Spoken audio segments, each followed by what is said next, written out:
করতে গেছে doctor bandage করতে পারিনি। এই যে এখানে ডিসপ্লে হয়ে গেছে সামান্য, হাঁটতে নিষেধ করছে কিন্তু পেটে কি করব। আপনি থাকেন কোথায়? এই কুনিপাড়া থাকি। কোথায়?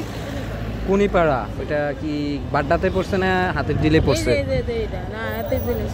হাতের জিলে। জি। ও, আপনার ফ্যামিলিতে সদস্য কয়জন? আমার ফ্যামিলিতে আমার ছেলে, আমার মা, আমার বাবা। তো অন্য কেউ কিছু করে না? আমার বাবা এখন বয়স্ক লোক। আপনার স্বামী নেই? না, স্বামী নেই। ও আচ্ছা আচ্ছা।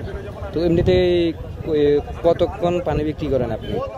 আছি 10টা 11টা পর্যন্ত। কয়টা থেকে শুরু করছেন? এই 7টার পরে আসছিল। 7টার পরে আসছেন? ও তাহলে তো একটু শরীরটা খারাপ লাগছে। বাইরে হইতাম বিকালে, কিন্তু বাইরে হইতে পারি না, শরীরটা বেশি খারাপ। কাউকে পাও নিয়ে হাঁটতে পারি না, তবু হাঁটতে হইতেছে।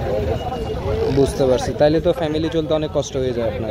কষ্ট হবে। মাও অসুস্থ, ব্রেন স্ট্রোক করছে।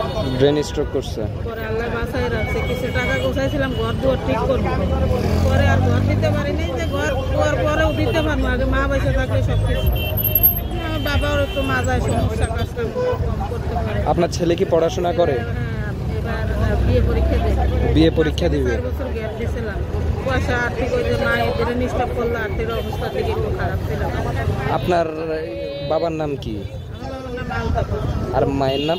শেফালি বেগম। শেফালি বেগম। ও, আপনার নাম কি? আমার নাম আরজু। জি। গ্রামের বাড়ি কোথায়? সিরাজগঞ্জ। সিরাজগঞ্জে। ও আচ্ছা আচ্ছা আচ্ছা। তাহলে তো পরিবার চলতে অনেক কষ্ট হয়ে যায়। তা আপনার ছেলে তাহলে এখনো কিছু করে না? পার্ট টাইম করে, কিন্তু 10-12 হাজার টাকা বেতন পায়, তাতে দিয়ে ওর খরচা ওর নিজেই চালাইতে একটু হিমশিম খাওয়া যায়। আচ্ছা, তাহলে আমাকে একটা পানি দেন, সমস্যা নেই।